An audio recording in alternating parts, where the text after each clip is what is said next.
नमस्कार दोस्तों। और मेरा नाम डॉक्टर सुबोध कुमार सिंह है और मैं वाराणसी में प्लास्टिक सर्जन हूँ।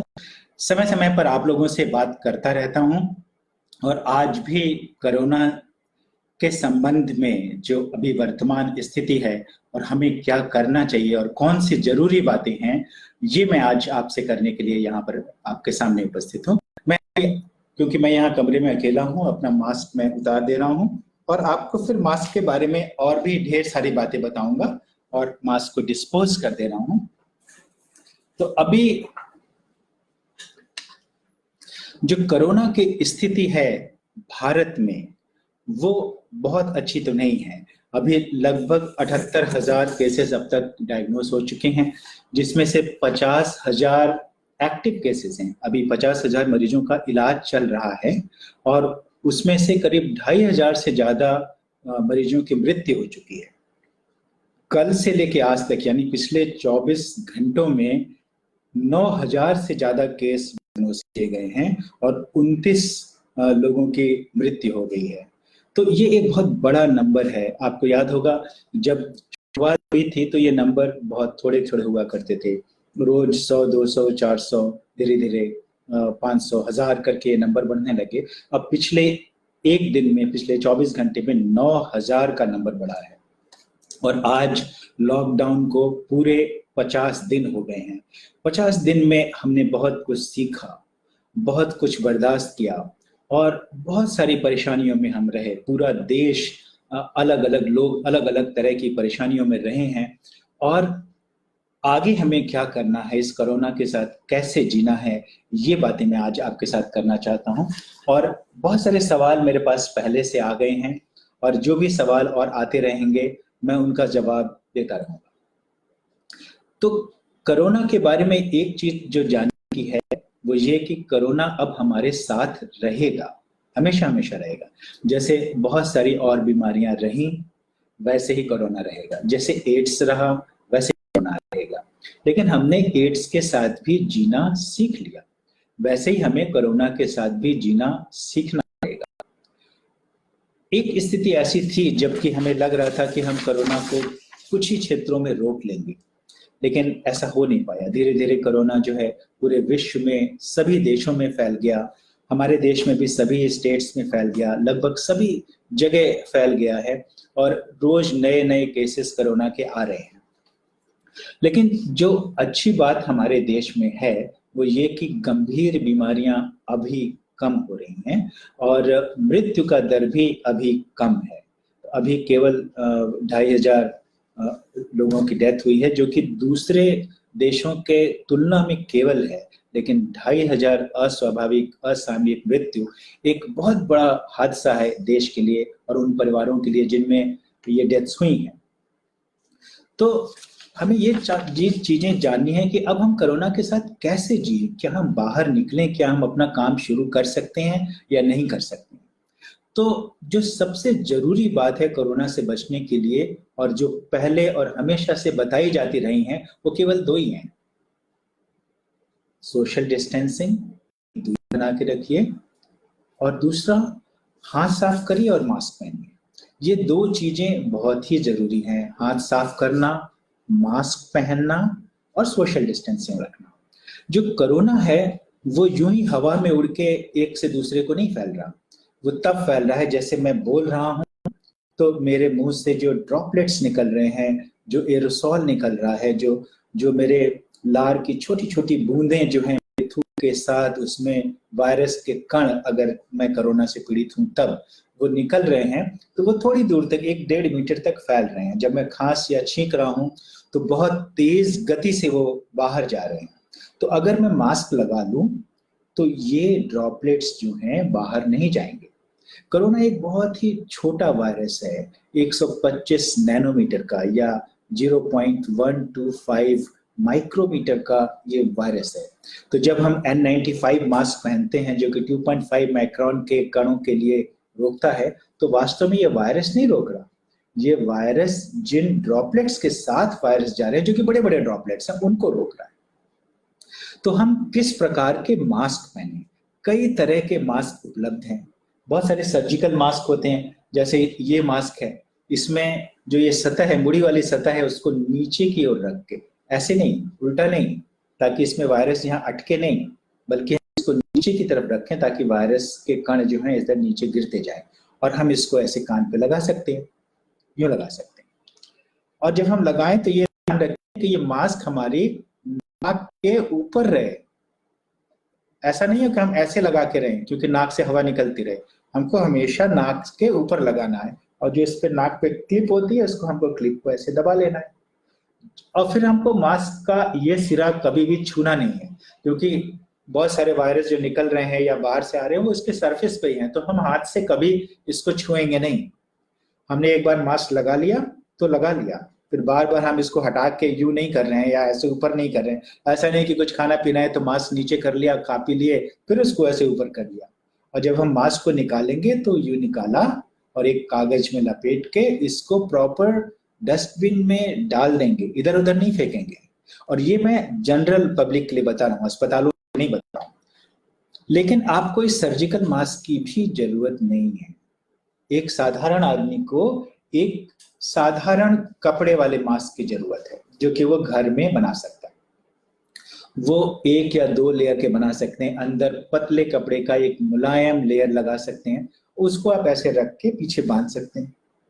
तो अब ये समय है कि आप लोग अपने अपने घरों में खूबसूरत मास्क बनाइए, अपने कपड़ों से मैचिंग मास्क बनाइए, रोज नए मास्क पहनिए, ढेर सारे मास्क बनाइए। उनको उनको जब आप घर वापस लौटें तो उस मास्क को साबुन के पानी में डाल दें। जब आप साबुन के पानी में डालते हैं तो उसके वायरस के कण वो मर जाते हैं। तो साबुन वायरस का दुश्मन है। फिर तीसरा है एक N95। बहुत सारे लोग उस N95 मास्क को खरीद ले रहे हैं और पहन रहे हैं। इस N95 मास्क की जरूरत आपको बिल्कुल भी नहीं है। ये उन्हीं लोगों को जरूरत है जो डॉक्टर हैं या अस्पताल में काम कर रहे हैं और कोरोना मरीजों के संपर्क में आने की संभावनाएं जहां ज्यादा हैं, वहीं पर ये N95 मास्क लगाना है या रेस्पिरेटर लगाना है। बाकी सामान्य लोग सामान्य कपड़े का बना हुआ मास्क ही लगा सकते हैं, और वो मास्क उनके लिए बहुत प्रभावी है। तो या तो नॉर्मल सर्जिकल मास्क लगा लीजिए, या मेरी राय तो ये है कि अपने घर में बना हुआ अच्छा। और एक सवाल है कि आप एक मास्क को कितनी बार इस्तेमाल कर सकते हैं, किशन ठाकुर जी का ये सवाल है। तो मैं अभी आम पब्लिक के लिए बात कर रहा हूँ, मैं डॉक्टर्स के लिए बात नहीं कर रहा हूँ। और डॉक्टर्स जो अस्पताल में काम करते हैं उनको एक मास्क केवल एक बार इस्तेमाल करना चाहिए। अगर N95 मास्क का इस्तेमाल कर रहे हैं तो उसको हर 5वें दिन इस्तेमाल कर सकते हैं, लेकिन मैं उसके विस्तार में अभी नहीं जाना चाहता हूँ। मैं क्योंकि आम जनता के लिए आज मैं बोल रहा हूँ, तो आम जनता जो अपना कपड़े वाला मास्क है वो रोज रोज इस्तेमाल कर सकती है। जैसे ये कपड़े का मास्क है तो ढेर सारे मास्क बना दें, लेकिन जब एक बार आप उसको उतार दें तो इसे साबुन के पानी से धो लीजिए, अच्छी तरह धूप में सुखा लीजिए, आयरन कर लीजिए, और अगले अगले दिन आपके इस्तेमाल के लिए यही मास्क बिल्कुल तैयार है। और खूब बढ़िया डिजाइनदार सुंदर मैचिंग मास्क बनाइए। जैसे जैसे हम ढेर सारे स्वेटर बुना करते थे, क्रोशिया का काम किया करते, घर घर में ग्लव्स बनाया करते थे, और अब ये समय आ गया है कि हम अच्छे अच्छे मास्क भी बनाएं। मास्क 2 लेयर के बनाएं तो ज्यादा अच्छा है, और अंदर एक मुलायम रूबिया के कपड़े की एक लेयर लगा दें। बाहर चाहे जैसा लगाइए, जितना फूलदार डिजाइन के मास्क बनाइए, मैचिंग मास्क बनाइए, पहनिए। हर दिन के लिए 2-3 मास्क लगाइए, रखिए। जब आप बाहर जाएं तो मास्क लगाइए, जब घर पे आए तो उस मास्क को सावधानी से निकालिए, ये सरफेस मत छूइए, उसको सावधानी से निकालिए। और आपके घर में साबुन के पानी या डिटर्जेंट के पानी वाली बाल्टी तो अब जरूरी रहनी चाहिए। जो भी कपड़े हैं आइए उसमें कम से कम आधे घंटे के लिए डाल दीजिए। जब आप आधे घंटे के लिए उन कपड़ों को बाल्टी में डाल देते हैं तो जो वायरस के कण हैं वो मर जाते हैं। उनके बाद आप उनको आराम से हल्के से धो के टांग के सुखा सकते हैं, और अगले दिन वो मास्क आपके इस्तेमाल करने के लिए फिर से तैयार हो जाते हैं। तो हमारी दिनचर्या कैसी हो, मैं धीरे धीरे और बहुत सारी बातों पे आऊंगा।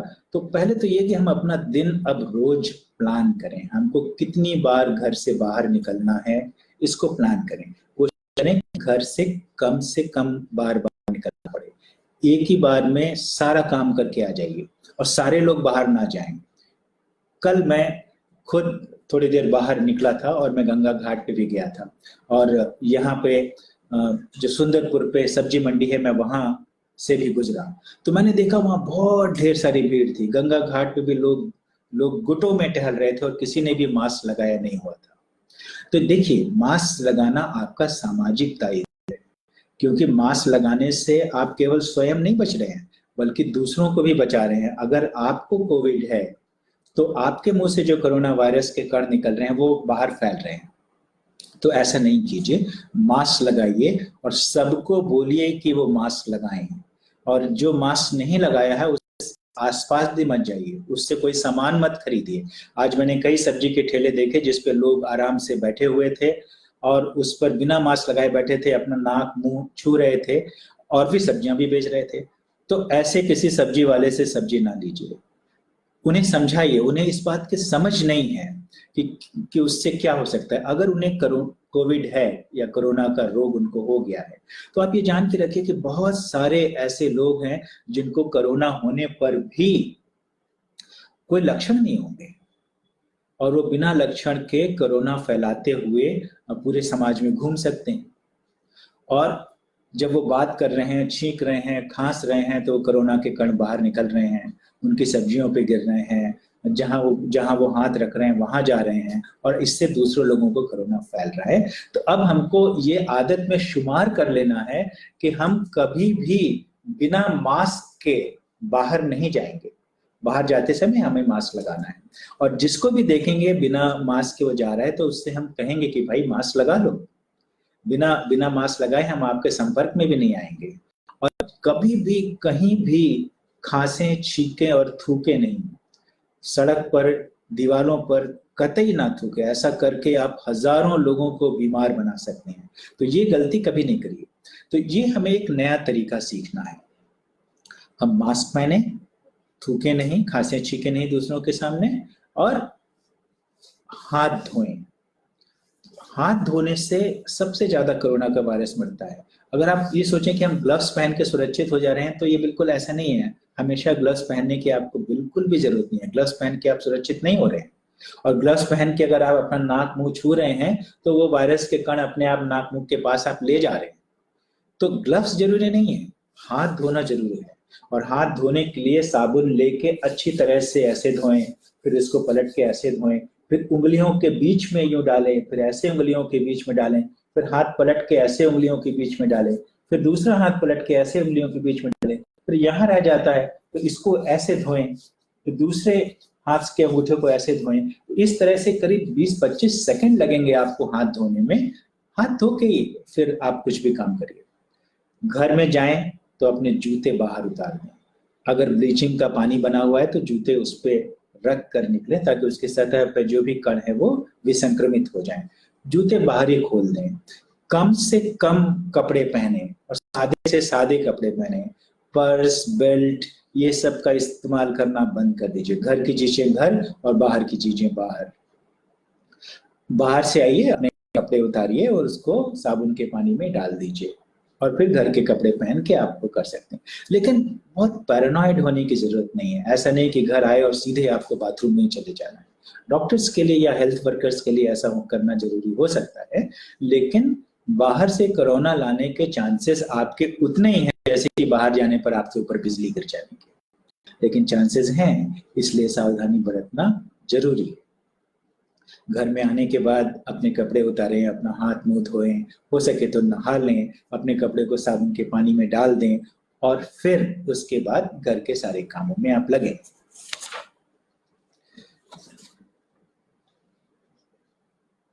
तो बहुत सारी जैसे हम जो टैक्सी ड्राइवर्स हैं, जो ऑटो ड्राइवर्स हैं, जो रिक्शा चलाने वाले हैं, जो धीरे धीरे ये चीजें शुरू होंगी, टैक्सी से शुरू हो गई हैं, तो अपनी सीटें रैक्सीन की रखें। जब एक बार आपने सवारी ढो ली तो उस सीट को साबुन के पानी से या ब्लीचिंग के पानी से अपने पास छोटी सी बॉटल में रखिए, पोंछ दीजिए, अपने जो हैंडल्स वगैरह हैं उनको पोंछ दीजिए, ताकि एक से दूसरे को बिल्कुल कोरोना फैले नहीं।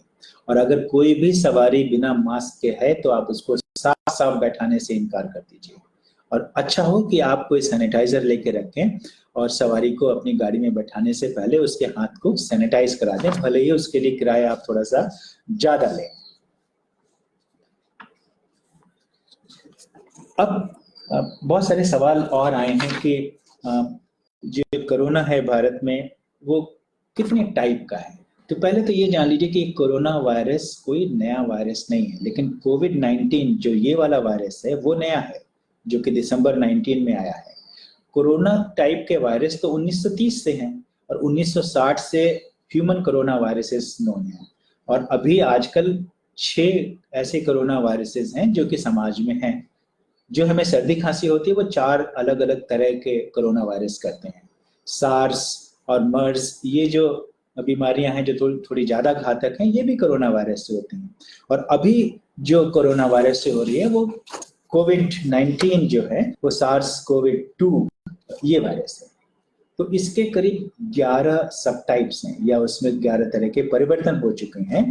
और भारत में एक national institute of biological genomics है जो वेस्ट बंगाल में है, उसने ये पाया कि जो A2A टाइप का जो वेरिएंट है वो सबसे ज्यादा व्यापक है दुनिया में।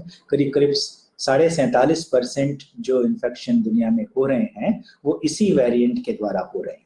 ये जो म्यूटेशन है इसके कारण हो रहा है, और भारत में भी सबसे ज्यादा यही वेरिएंट कॉमन है।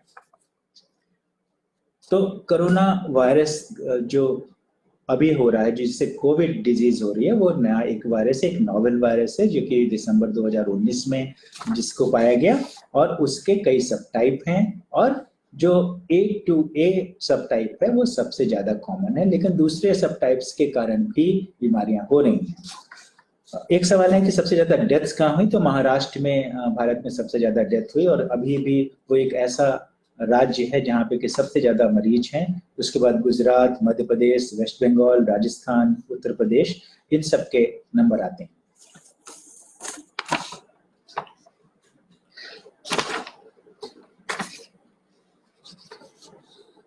और जो कुछ सवाल हैं कि अगर हमें अस्पताल जाना पड़े तो हम क्या करें, कौन से अस्पताल जाएं। बहुत सारे सरकारी अस्पताल बंद हैं, बहुत सारे प्राइवेट अस्पताल बंद हैं, बहुत सारे क्लिनिक्स बंद हैं। तो अब हम अस्पताल कैसे जाएं। और डॉक्टर्स आपको देखने में डर रहे हैं कि कहीं ऐसा ना हो कि उन्हें ही कोरोना हो जाए।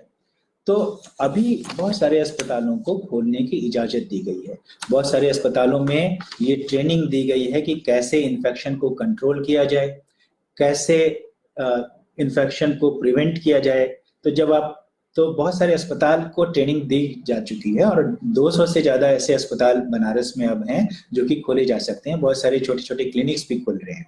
लेकिन वहां पर जाने से पहले एक बार फोन जरूर कर लें कि हम आपके आना चाहते हैं, कितने बजे आए, मतलब अपॉइंटमेंट लेके जाएं। तो जब आप अस्पताल अब जाएंगे तो वहां पर आपकी जांच की जाएगी। पहले कोई भी हो, चाहे वो बीमार हो या उसका साथी कोई हो, तो उसका एक टेम्परेचर लिया जाएगा माथे पर, उसका हाथ साफ किया जाएगा, उससे 6-7 सवाल पूछे जाएंगे कि आप कहीं किसी कोरोना क्षेत्र से तो नहीं आ रहे हैं, और कोई आपको सिर दर्द, बुखार, खांसी, जुकाम, ये सारी चीजें तो नहीं है। तो ये सारी चीजें अगर नहीं होंगी तभी अस्पताल के प्रांगण में आपको प्रवेश मिलेगा। जो अस्पताल कोविड का भी इलाज कर रहे हैं तो वो वहां पर आपको फ्लू जैसे बीमारियों के लिए जो केंद्र है वहां पर भेज देंगे। बाकी अस्पताल जो ऐसे मरीजों का इलाज नहीं कर रहे हैं वो आपको वापस कर देंगे कि अगर ऐसी बीमारियां हैं आपको तो आप दूसरे केंद्र में जाके इलाज कराएं।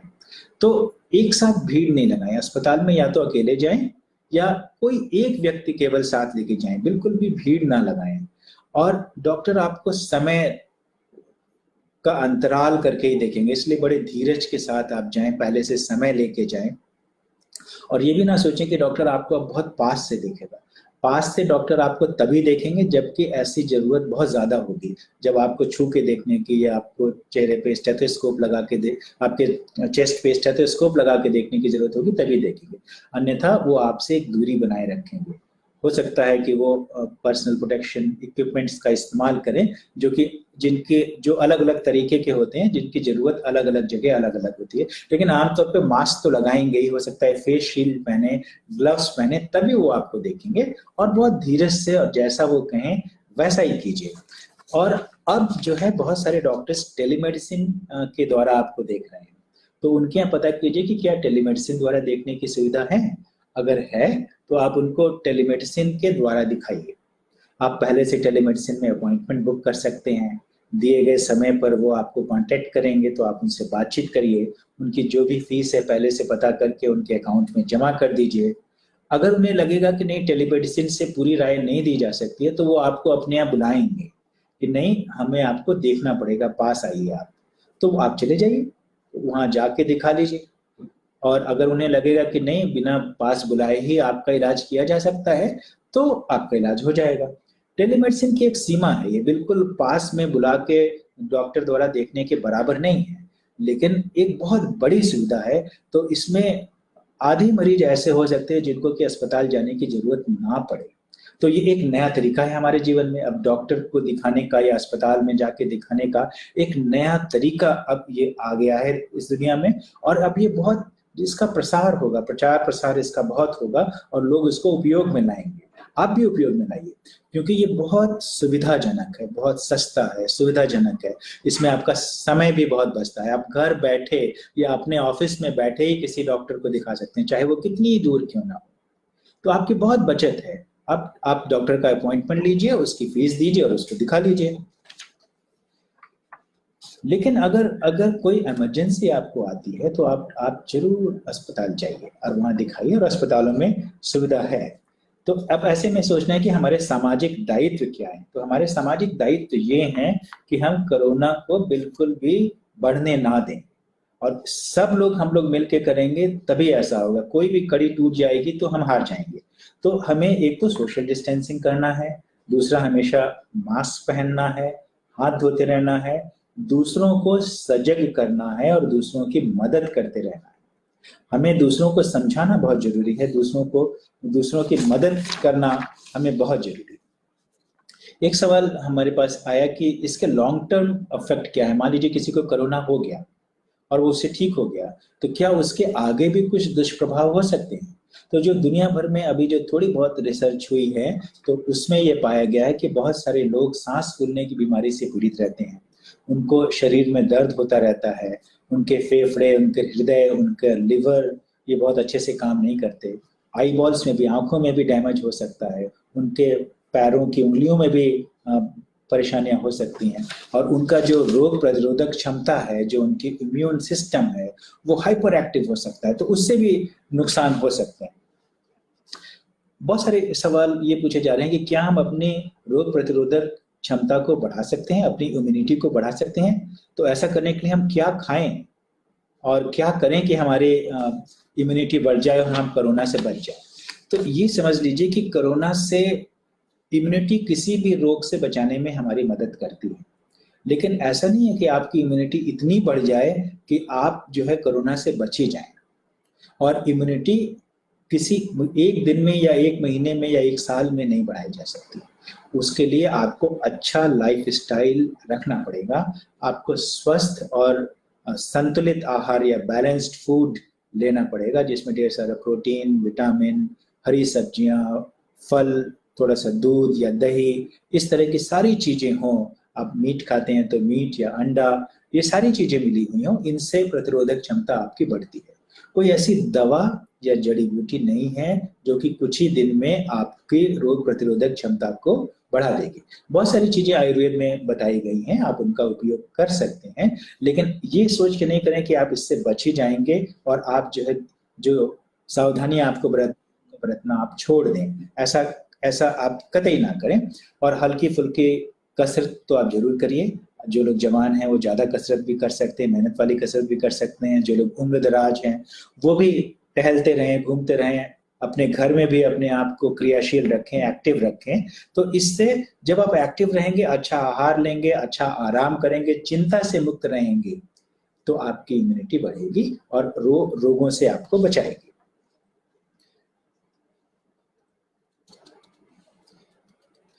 ये पूछा जा रहा है कि कौन सा ऐसा सिम्टम है जिस जब कि वो हो जाए तो वो गंभीर स्थिति आने की संभावना होती है।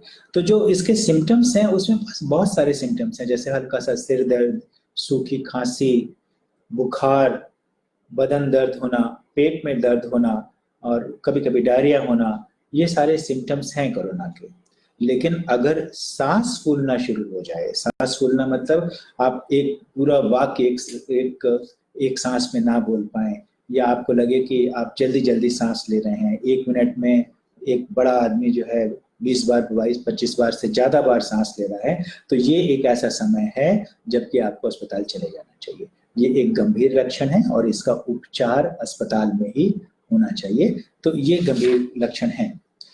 तो क्या कोई ऐसी दवा है जो कि प्रिवेंट कर सकती है? बहुत बहुत सारी चर्चाएं हुई हाइड्रोक्सीक्लोरोक्वीन के बारे में।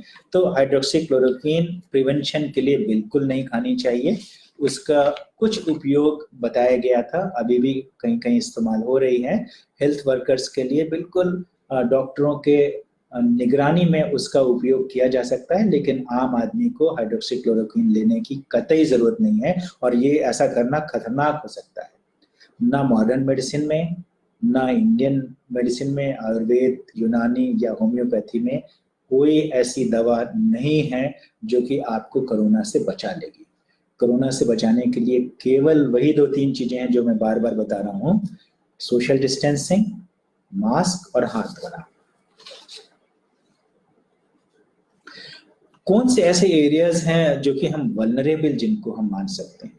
वो सभी एरिया जहां पर कि अभी माइग्रेशन हुआ है, जैसे बॉम्बे से, पूना से, जहां से भी लोग आए हैं, जहां पर कोरोना हो रहा है लेकिन ये पता नहीं चल रहा है कि ये इनको कोरोना किससे हुआ, ये किससे संपर्क में आए, मतलब कि कम्युनिटी ट्रांसमिशन होने लगा है। आप जो कांटेक्ट को ट्रेस नहीं कर पा रहे हैं, ये सब वल्नरेबल एरिया हैं और इनको रेड जोन मानना चाहिए और इसमें बहुत सारे एहतियात बरतने चाहिए। तो क्या इंडिया स्टेज 3 में आ चुका है? देखिए, इसकी घोषणा तो आधिकारिक होगी, लेकिन जो चीजें देखी जा रही हैं, अब कांटेक्ट ट्रेसिंग जो है वो मुश्किल होती जा रही है। अब ये पता लगाना मुश्किल हो रहा है कि किसको किससे कोरोना हुआ, और जब ये स्थिति आ जाती है तो हम ये कह सकते हैं कि स्टेज 3 आ गया है। तो क्या हर्ड इम्यूनिटी एकमात्र रास्ता है? हर्ड इम्यूनिटी क्या होती है? हर्ड इम्यूनिटी ये होती है कि जब समाज में 50-60% लोगों को कोई इन्फेक्शन हो जाता है तो ये माना जाता है कि उससे सभी लोगों को हो जाएगा और उस इन्फेक्शन के प्रति शरीर जो है इम्यूनिटी या प्रतिरोधक क्षमता या एंटीबॉडीज बना लेगा और फिर उनको वो रोग नहीं होगा। इसका बहुत अच्छा उदाहरण पोलियो है। तो हमने क्या किया कि पोलियो के जो वायरस को उसकी जो मारक क्षमता थी उसको कम कर दिया और उस वायरस को हम वैक्सीन के रूप में लोगों को पिलाते रहे। तो अब ये वायरस एंटीबॉडी तो बना सकता है लेकिन रोग नहीं कर सकता, क्योंकि हमने उसको एटेन्यूएट कर दिया, हमने उसको परिवर्तित कर दिया। तो और हमने सबको एक साथ वो पोलियो की दवा पिलाना शुरू किया। जब हम पोलियो की दवा ये पिलाने लगे तो अगर 2-4 लोग छूट भी गए तो ये फीको ओरल रूट से होता है, ये पानी से फैल के और दूसरों को होता है इन्फेक्शन। तो धीरे धीरे सारे समाज में उस वैक्सीन वाले वायरस का इन्फेक्शन हो गया और उसके कारण जो है सबके शरीर में एंटीबॉडी बन गई। धीरे धीरे जो वाइल्ड वायरस था, जो जंगली वायरस था, जो रोग पोलियो का पैदा करता था, वो धीरे धीरे पूरे समाज से हटता चला गया और हम लोग पोलियो मुक्त हो गए। लेकिन कोरोना की वैक्सीन अभी है नहीं, कोरोना का एटेन्युएटेड वायरस हमारे पास है नहीं। कोरोना का जो है ऐसा वायरस नहीं है जिसको कि हमने इस प्रकार से परिवर्तित कर दिया कि वो रोग पैदा नहीं कर सकता। तो हर्ड इम्यूनिटी करके सबको वाइल्ड कोरोना वायरस से संक्रमित करके एक हर्ड इम्यूनिटी पैदा करने का जो ख्याल, इरादा या तरीका है, अभी बहुत खतरनाक है, क्योंकि ऐसा करने में करोड़ों लोगों को कोरोना का इन्फेक्शन होगा और उसमें से बहुत सारे लोग मर जाएंगे और बहुत सारे लोगों को गंभीर रोग होगा। जो बच जाएंगे उनमें भी उसका स्वेक्वली होगा, उनको बहुत सारी बीमारियां ऐसी होंगी, परेशानियां ऐसी होंगी जो कि महीनों, सालों या आजीवन चलती रहेंगी। तो अभी हम ये नहीं कह सकते कि हर्ड इम्यूनिटी हो जाने से सबका सब ठीक हो जाएगा और हम लोग बाहर निकलने लगे ताकि हमें इन्फेक्शन हो जाए। अभी ऐसा करना बहुत ही खतरनाक हो सकता है। तो तो सबसे ज्यादा खतरा किन लोगों को है?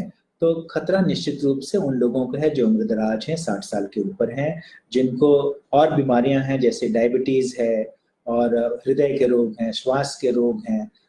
जिनको इस तरह की बीमारियां हैं उनको निश्चित रूप से खतरा ज्यादा है, और जो लोग स्मोकर्स हैं उन्हें भी खतरा ज्यादा है। तो ये लोग तो बहुत सावधानी रखें और बिल्कुल बाहर ना निकलें। लेकिन बहुत सारे लोग ऐसे हैं जो कि अब कम उम्र में डायबिटिक हैं, 30 साल के 35 साल के हैं और डायबिटिक हैं, क्या वो काम ना करें? तो देखिए, खतरा तो उन्हें भी सामान्य लोगों से थोड़ा ज्यादा है, लेकिन एक्टिव और यंग होने की वजह से उन्हें काम करने की जरूरत पड़ेगी और उन्हें पूरी सावधानी के साथ दूसरे लोगों के मुकाबले ज्यादा सावधानी के साथ काम करना चाहिए। यही दमा के मरीजों के लिए भी है। तो दोस्तों, कोरोना अब हमारे साथ रहेगा और हमको इसके साथ रहना सीखना होगा, और हम लोगों को एक बहुत लंबा रास्ता करना है, एक बहुत बहुत लंबा रास्ता तय करना है जब कि हम कोरोना पे विजय पा सकेंगे। लेकिन व्याकुल बिल्कुल नहीं होना है, धीरज रखना है और जरा भी हिंसा नहीं करनी है, जरा भी जल्दीबाजी में कोई कदम नहीं उठाना है और हमेशा सतर्क रहना है। ये नहीं सोचना है कि ये एक सरकारी आदेश है कि हम बाहर ना निकलें और मास्क लगाएं। ये कोई सरकारी आदेश नहीं है, ये आपको अपनी सुरक्षा के लिए करना है। जैसे एड्स से सुरक्षा के लिए आपने बहुत सारे तरीके अपनाए, वैसे ही कोरोना से सुरक्षा के लिए भी हमें बहुत सारे तरीके अपनाने पड़ेंगे।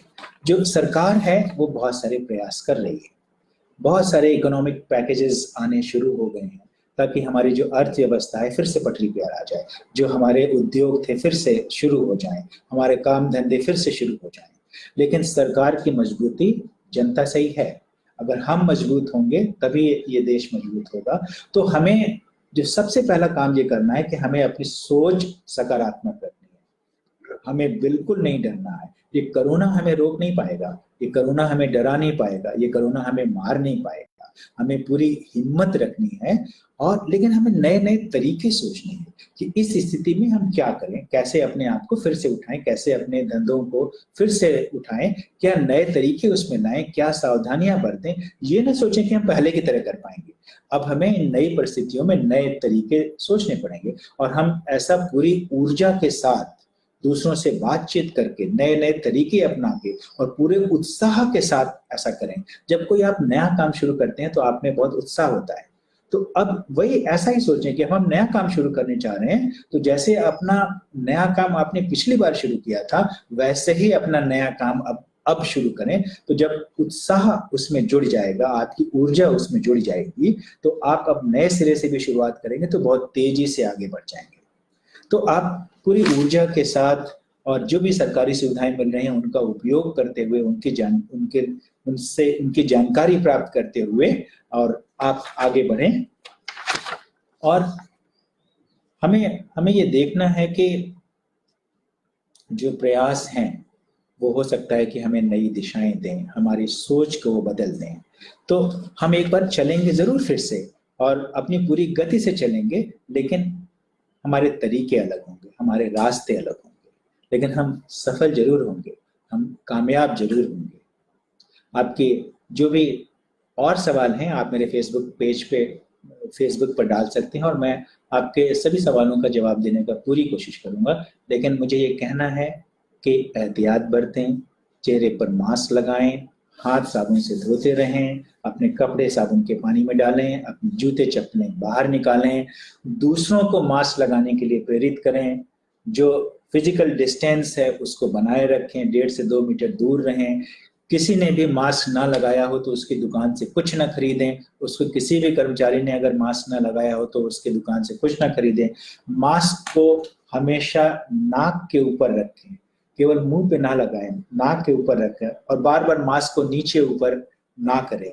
ढेर सारे मास्क बना लें, घर पर ही मास्क बनाएं, कपड़े के मास्क पहने, सुंदर सुंदर मास्क पहने और पूरे उत्साह और पूरी ऊर्जा के साथ अपने जीवन को और अपने उद्योग धंधे को, अपने कारोबार को फिर से एक बार नए सिरे से पटरी पर लाने की पूरी कोशिश करें।